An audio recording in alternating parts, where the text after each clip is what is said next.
Hey everybody, it's your girl Bondy Blue, and I want you to check out Bondy's Boutique and get some of my merch, y'all. I've added some new things like my mermaid cups and the mermaid tees, and also the Shake Them Tits mugs. All right, you asked for it and you got it. Check out Bondy's merch at Bondy's Boutique.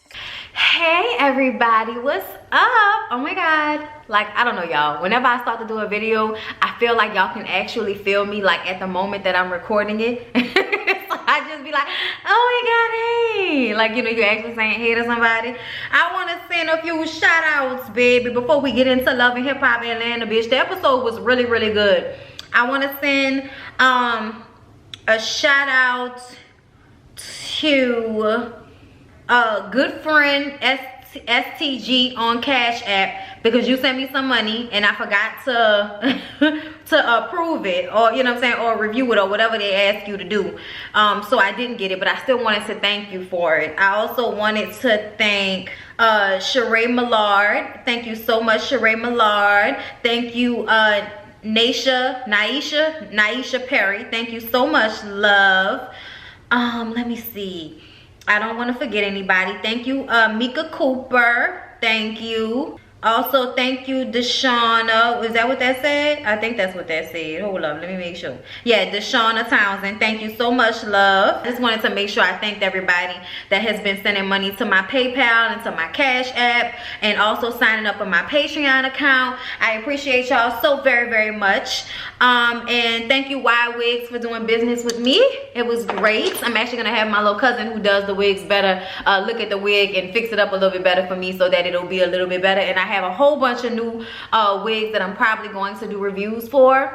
I just have to get back to responding to people and, you know, picking out the wigs and all that, because so many people hit me up after that last video. So yes, excited about it all. All right, y'all, let's get into Love and Hip Hop Atlanta. Hope I didn't waste too much of y'all time. All right, so it's time for the cabin retreat, y'all. It's time. We got all the couples there. All right, we got Rashida and Kirk.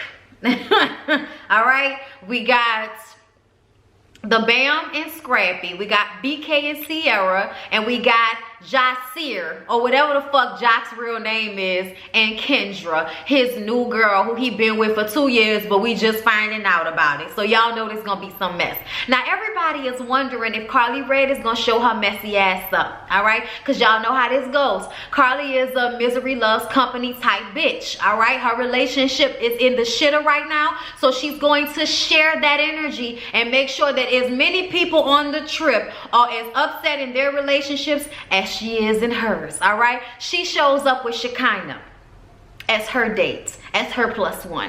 And then because we have a surplus of women, one of the women has to get on the bus with the guys. Bambi was like, I need to be next to my man, girl. I need to be around my husband. We ain't had a lot of time. Y'all know they have a new baby. It's been mother-in-law, drama, baby. So this is the time that the Bam and Scrap are really gonna nuzzle up to one another, you dig? You feel me? All right, this naive and all of this shit. Yeah, I love Scrappy and Bambi. I just really do. So Carly says she doesn't want to talk about her issues with Mo on the bus because Kendra is on the bus and she don't know her like that, all right? Then we get into how Kendra and Jock have been together for 2 years. See, they didn't know that. So y'all know everybody is going to bring up the fact that just last year, on the last trip to the Dude Ranch, Carly and Jock were flirting, and it seemed as if something may have happened between the two of them, all right? And that's when Carly says, you know what, girl, I'm gonna tell you the truth. Okay, I'm gonna tell you the truth. We were flirting. Okay, we did not have sex. We kissed. Then we got a hotel room, and his dick was out, and he wanted to fuck me. But I said no. I said, Carly, if you don't get the fuck out my face with this bullshit, girl, you mean to tell me you went and got a hotel room with this man and he pulled his dick out and you didn't fuck him? That makes absolutely no sense at all. Either the room situation never happened at all, or y'all did fuck. But those two things are not about to happen at the same damn time. He's not about to go into getting a hotel room with you and you like, yeah, let's get the hotel room together. He gets there, pulls his dick out, and then you all of a sudden want to back out of the room like this is not what you signed up for, bitch. Get out of my face, Carly. I think you lying. I really do. I don't think Carly and Jock have really fucked around in a while. okay? Probably since thick neck baby needs, okay? Since her. We wanted that to work out, but you know what? We like Kendra. Kendra has, you know, her lawyer situation going on that makes us respect her game, respect her hustle. All right, but we also know the type of nigga that Jock is, so we don't know how to feel about Kendra and Jock right now. I don't think Kendra and Jock know how to feel right now, especially after Carly and dropped that bomb on the bus. All right, now BK is over on they bus telling the BAM that, you know, he's getting a ringmate. I think that's what he said, y'all. I kind of was in and out on that moment, but I think that's what BK said, that he's getting a ringmaid because he wants to, you know, really solidify the situation with Sierra. And y'all know what that means. Make her a fucking fiance for the next 10 years of her life, or until, you know, she can't take the shit no more. Carly says on their bus that she got a text from Pooh about BK. I'm like, oh, so here we go. You done already dropped the bomb on Kendra. Now you're going to drop it on your friend Sierra. Now, Sierra and Pooh and BK and Melissa and somebody else all went to Cancun, Mexico, or whatever for Sierra's birthday. We've heard about this, all right? What we didn't know was apparently after the trip was over, Pooh texted Carly and told Carly that BK tried to get at her. She didn't really give any specifics, but Sierra read the text message and felt some type of way. Now at the moment, instead of being upset with Carly for being a messy bitch and obviously trying to spread around her misery and fuck up everybody else's relationship because her man don't want to fuck with her right now, instead of saying something about that situation, she now feels like she don't know how to feel about BK. So you know it's gonna be an issue. Kendra and Sierra got a bone to pick with they niggas. And I just feel like, oh Lord, Carly, you's a piece of shit, girl. This whole trip is supposed to be a retreat where we supposed to figure out the things we love about our significant other. Yes, talk about the issues, but we supposed to be in a positive place. And bitch, you got on the bus with the negative. If I was Rashida, I'd have told her, bitch, if you can't come with your man, stay your ass at home. Okay? Stay your ass at home. You don't need to come up yonder, okay? You don't need to come up yonder. Don't come up around here, all right? Get on away from me with this bullshit, y'all, because it's all bullshit that Carly is doing on this trip. So y'all didn't get to the house, and it's really nice and huge. It's a beautiful cabin, cathedral ceilings, okay? Windows all at the top, just beautiful, all right? I loved it. Felt real comfortable up in that moment. Comfortable, okay? It felt very comfortable, and it seemed as if it was going to be an enjoyable time. Everybody is going to look at their rooms and everything, and we having a good time, all right? Now, when Jock and Kendra get to their room, they notice that their bed rocks. I'm like, ooh, that looks like that'll make some you know, propelling easier. Y'all know? Either way, y'all, they're excited about that bed. And Kendra says, oh, we could worry about this bed later on because we need to talk about some things. We need to get some things straight between you and I before we can even, you know, get with this bed rocking situation. I'ma make your bed rock, girl. I'ma make your bed rock. I'ma make your bed rock, girl. Ooh. Look, let me leave Lloyd alone. Jock is amazed that from getting on the bus in this little short bus ride that they had, he and Kendra now have issues they didn't have when they got up this morning. I'm like, child, that little car ride, a whole bunch was said in that little car ride. Carly knew she didn't have a lot of time, bitch. Had to drop these bombs as soon as we sat down, okay? So Carly tells everyone once they sit down and they settle that she needs another room because her room doesn't have a bathroom and she sleeps in the nude. Bucket naked, okay? You can see her public ass. All right, she ain't got no bathroom in her room, so that means in the middle of the night she's gonna have to get her naked ass up and run across the hall in front of all y'all's men's and husbands ass naked to use the bathroom. Now I don't understand why you don't have a robe. You can't put on a robe and go across the hall and use the bathroom, bitch. Okay, first of all. Second of all, Rashida brought it up. Why are you sleeping naked in other people's sheets? It's not your house. What are you doing this for? What's wrong with you, Carly? Carly, you just have so many issues. I'm surprised that vagina is still connected to your body. Because the way you roll, bitch, it would have either been burnt off, okay, like completely scabbed over, know, bitch. Like, I'm nervous about whatever is happening down there, okay, with Carly. Because Carly do way too much. She don't protect her coochie the way, you know, most women protect their coochies. I mean, giving it to everybody, putting it on sheets that it ain't never been on before, all naked and open to the elements. Bitch, I ain't got time, okay? Ciara decides to take BK to the side to ask him about this poo situation.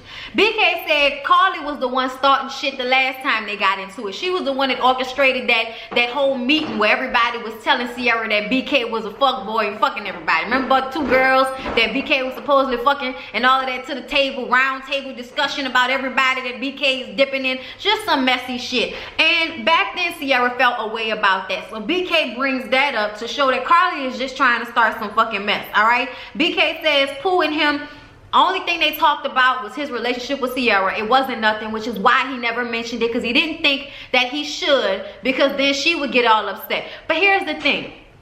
I don't know which story BK is telling.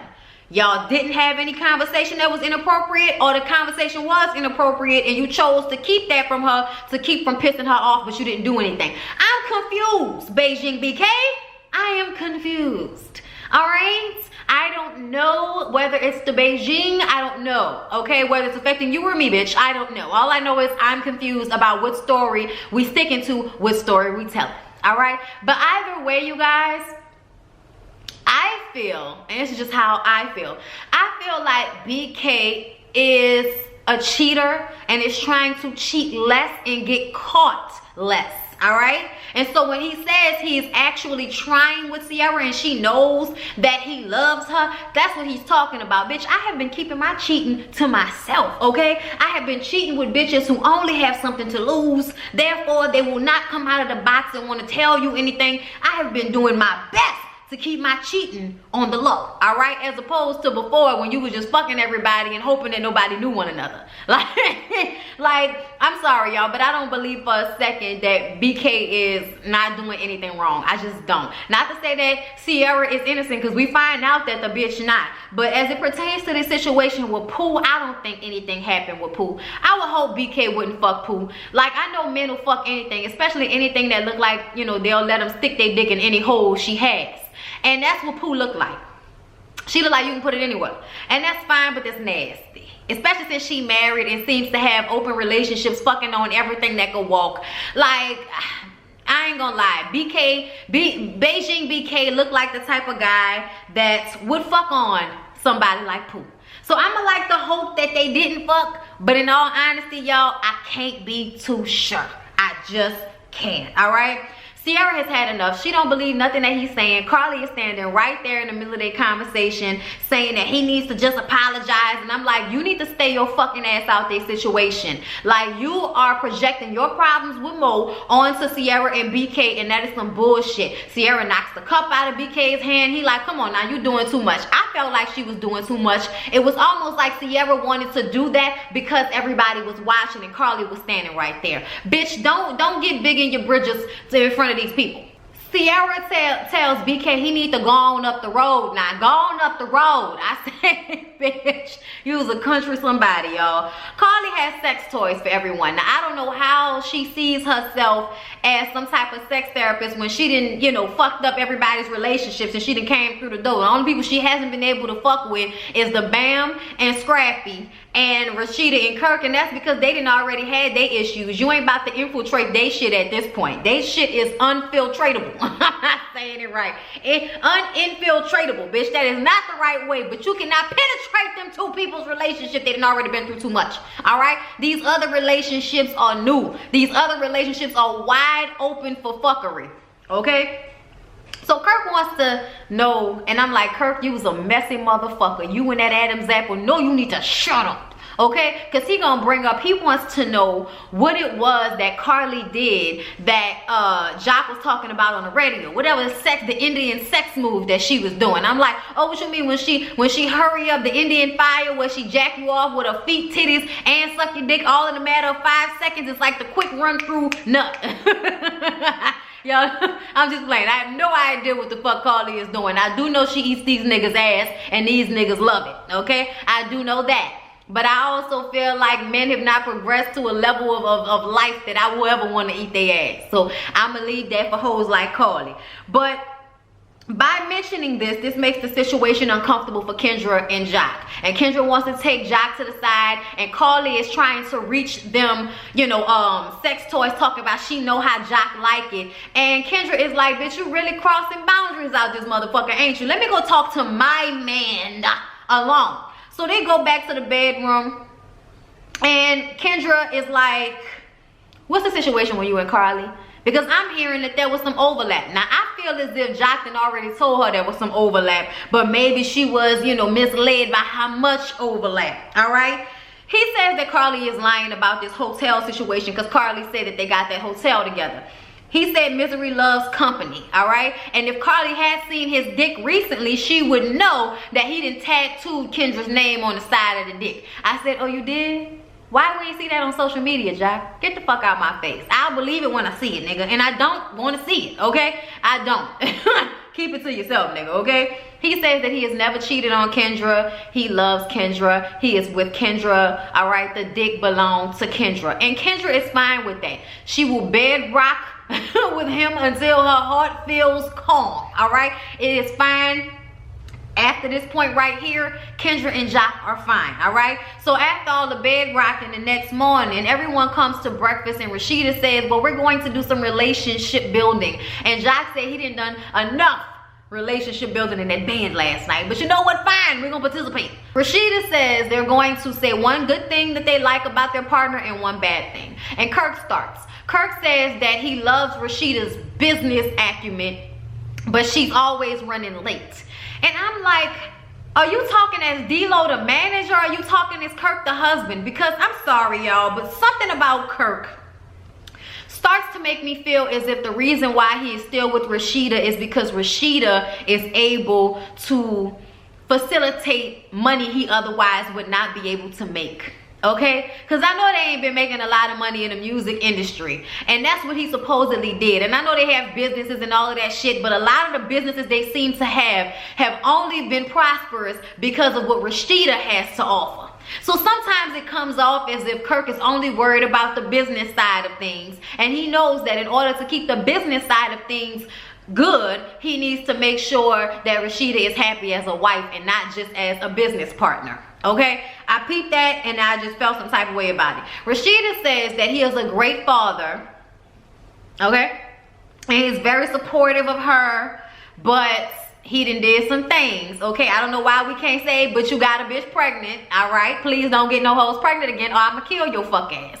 That's what she was basically saying, all right? Then we move on to Scrap and the Bam.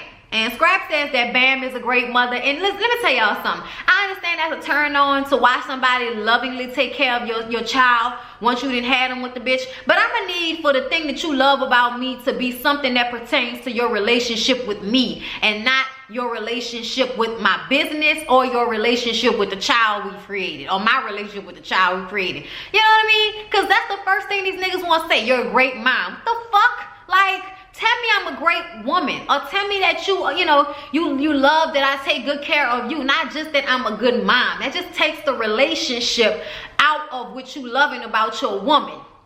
Is it just me? Is it just me? Tell me, y'all, if it's just me down below, okay? But that's how I feel.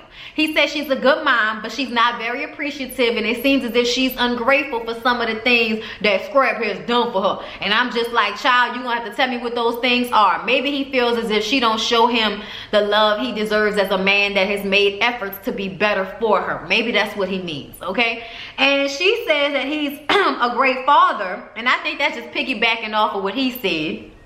But he eats wings in the bed, and that's nasty as hell. I said, well, Bam, you ain't got no real problems if the only thing you could think of is this nigga eating wings in the bed. Even though that is, like, I can't stand it. Like, I can eat in the bed without wasting shit. Lyric, on the other hand, cannot. So he know, depending on what he eating, you cannot just sit in my bed and eat.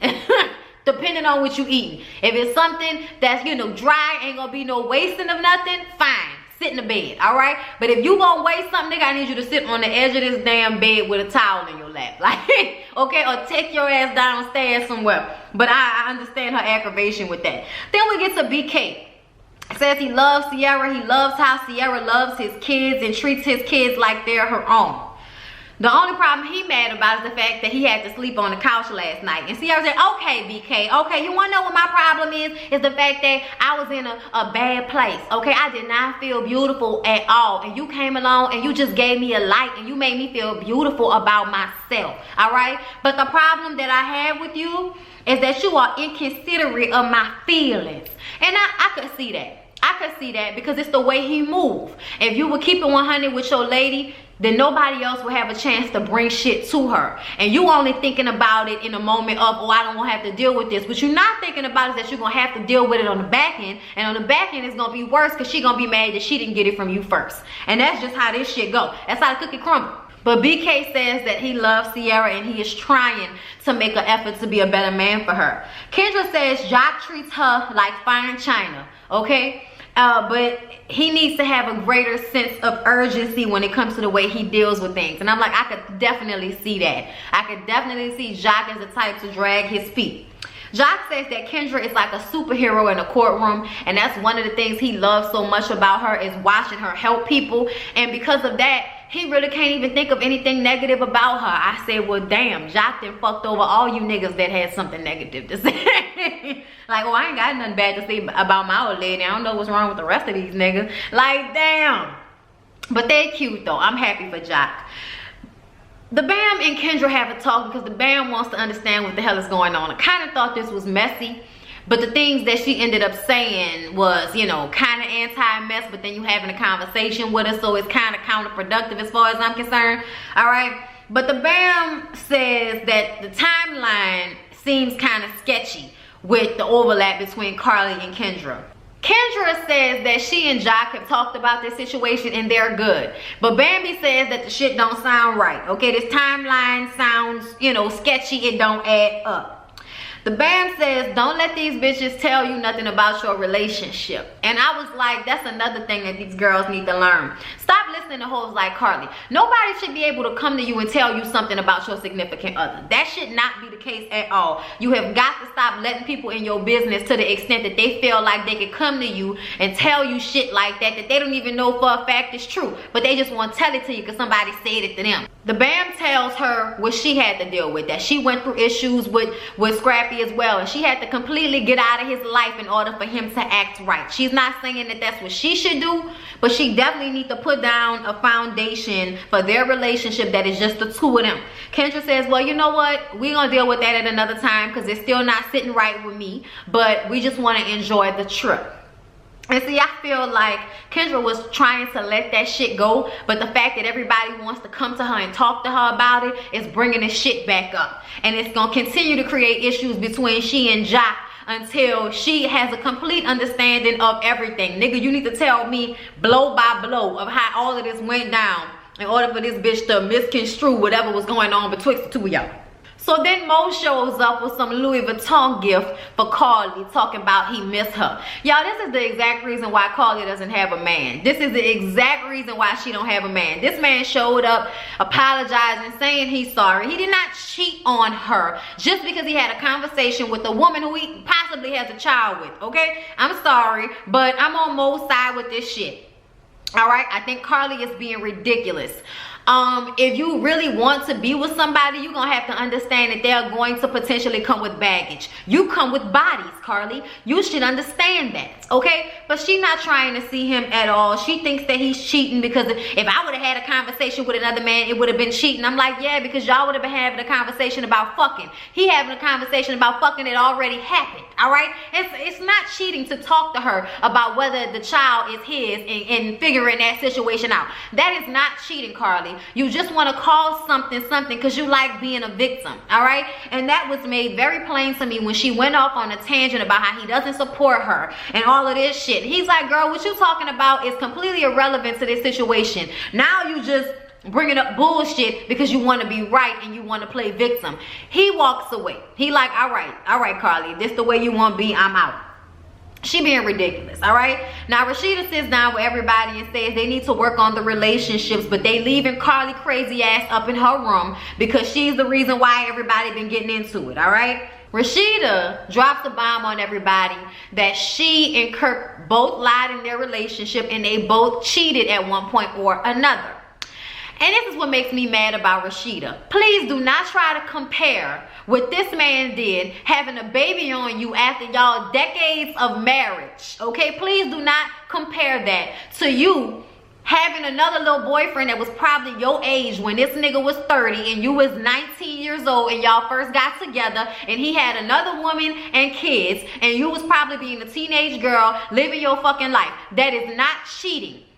Okay, we're not gonna talk about how nasty that is and how I feel like Kirk was with Rashida at 19 because it was somebody that he could control. We're not even gonna get into that. That's another video for another day. But Rashida, get out of here with that shit. And if you talking about when you was young, when y'all first got together, I don't want to hear that shit, Rashida. That is not the same thing. Okay, I don't want to hear it, y'all. But everybody is taking it back, and Scrap is like, I just couldn't believe that Rashida would do something like that. I'm like, man, that's why you niggas always getting y'all feelings hurt, because y'all think y'all can dog people out forever and never, and nobody will ever cheat on you. Who do you think men are fucking out here? The women. They're fucking women. Like, what? Rashida and Kirk just trying to let everybody know that you have to forgive and you have to get past things. Eventually they get to how they need to keep Carly out their relationship. Rashida says, to be honest, Carly was fucked up and she was wrong for bringing that shit up. And Sierra says she gonna have a conversation with Carly about that because she wasn't feeling good about that either. They tell BK the same thing I said, that he should have been honest from Jump Street so he wouldn't have had to deal with this bullshit now. And y'all, that's when Sierra cryingly confesses that if we're going to be putting everything on the table, let me tell y'all how when BK looked through my phone and saw some DMs, I was messing around with that guy. I, went on a few dates with him and we spent some time together and some things happened. I just want to say I'm sorry about that. And I'm just like, bitch, why is you telling on yourself? This nigga ain't been faithful probably none of y'all relationship, and you sitting up here telling on yourself. I would have kept that shit to my motherfucking self. But it's obvious that it was eating her up, bitch. I'm sorry, it would have ate me up, because I ain't saying nothing, especially after I'm sure that you probably cheated, but I can't always prove it. I'm not telling you when I did something. Fuck out of here, okay? No. You know who get honesty? Honest people. Meaning, if I know my husband ain't doing me nothing wrong and I fuck up, then I'm gonna be honest about it. But if I think you fucking around on me, I'm gonna fuck around on you too. And I ain't gonna tell you until I'm good and ready. And it's probably when I won't hurt your feelings. But I'm gonna be strategic about that shit. Y'all, that trip was a hot ass mess, and it will continue next week. Let's move on to Moniece and Akbar. So Moniece is at the studio waiting on Akbar. Akbar is late once again. She get in there, well, girl, come on now. All right, I'm here now. I'm ready to work. What is the problem? I had a headache. Y'all know she always got headaches. All right, she got shot in the head. It's understandable, okay? Moniece said time is money and she is spending all her money, all right? And she feels as if this situation is not going to work out anymore because Akbar doesn't seem to be in a place where she can show up and make this record. I feel like Moniece and Akbar were never making a fucking record. This is a Mona move, okay? Mona, bitch. This is a Mona move, all right? Also they discuss how Moniece is upset and going back to LA because the situation with Scrap didn't transpire the way she thought it would, okay? She thought that he would revive her faith in the dick. But oh no, that faith has been fizzled out, all right? There's no faith in the dick. She's going back to LA for a little R&R, but she will be coming back and forth because she's going to be working with Tokyo. Well, this pisses Akbar off because Akbar say she grew here and they flew here. So the fact that you're gonna come in my city, all right, and you're gonna work with somebody that ain't from my city, she didn't even get the okay from the queen and all of this, and I'm like, Akbar, ain't nobody even know you. And your cousin is Candy, girl, and ain't nobody even know you. You ain't no queen of nothing that we need to know about. You a queen as a black woman, girl. You a queen as a woman. That's what you are, okay? You are right about that. But as far as queen of rap in Atlanta, bitch, stop. Go to bed. Put it down, let it go fall in love. All right, Akbar say, fuck Moniece, she out. Moniece ain't really got shit to say because she don't want it with Akbar, all right? Akbar goes to visit her mom's grave with her little boo Prophet. They've been on and off for a long time. He's there to support her. She says she hasn't been to her mom's grave in a long time. And her mama passed away 12 years ago. Her mom was on drugs and she never really forgave her mom because her mom didn't take care of her and put her in harm's way, which is why Akbar is rough around the edges and has been through as much as she has because her mom was a crackhead, okay? And she cries, y'all. And when she was crying on the ground at that grave, I ain't gonna lie, I was feeling that. Like, that shit almost took me out. I almost bust out crying watching her cry. You could tell it was a real cry. Akbar is one of the only people on this show that I think is so real at this point in her life that she's not about to pretend or play or act or nothing like that like the rest of these bitches will, okay? But while they sitting by the grave, Prophet tells her that she needs to do this showcase for this cat named Bankhead. All right, show support, do Bankhead showcase. She don't want to do it because there have been times in the past where he's had showcases and he was supposed to call on the queen and he didn't. He done called on all these other bitches that flew here, but she grew here. All right, reminding y'all once again. All right, so she says, all right, man, I'ma do it, you know. And I'm interested in what's going on with her and Prophet. Like, Prophet been down for you this long. You mean to tell me you got a dude with a good head on his shoulders in your life? Yeah, a mouth full of goals, but a good head on his shoulders. Let's talk about that. Cause like y'all had to know that it seemed like Akbar had no man in her life like that. All right. So Monique says since Akbar is throwing her transplantism, meaning the fact that she is transplanted in Atlanta, she's been throwing that in her face. So you know what? She gonna take her money and put it back in her bank account. And I'm like, girl, please stop acting like you was spending money on Akbar. Go to bed with that shit. Tokyo is doing a showcase, and I think it's the same showcase that Akbar is about to do. And Monique and Tokyo are talking about how they're planning to work together and how Akbar was upset about that. Of course, we have to talk about Scrap again. I'm over that. But mainly, Tokyo feels as if Akbar is mad for no reason. Bitch, they got so many people in Atlanta that's not from Atlanta making music. Why you mad at me, ho? Okay, everybody is making records, bitch. And unless you got a plaque like I got a plaque, bitch, you can't be sitting up there mad about what somebody doing with me. All right? That's how Tokyo feel. And we see that this about to be a roll in the jungle, okay, between the two thick bitches. It's about to go down, all right? I'm very excited about it. Akbar, I know you think that Tokyo is big, but bitch, she's just bigger, but you big too, bitch, okay? You big too, bitch, and I'm excited to see what this fight might turn into. I'm always gonna root for my girls from the 504 because that's how it goes down, but Akbar do like you, bitch, so if you do win, I won't be upset. But I don't think security is gonna let you two motherfuckers get close to one another. But when I saw Tokyo jump over the sofa, bitch, I didn't know how this might go down. All I know is I'm excited for next week. Y'all, Love and Hip Hop Atlanta has really not been that bad for me. I've been enjoying it. I really have. Hopefully y'all have as well. Please don't forget to like, comment, and subscribe to my channel if you have not already.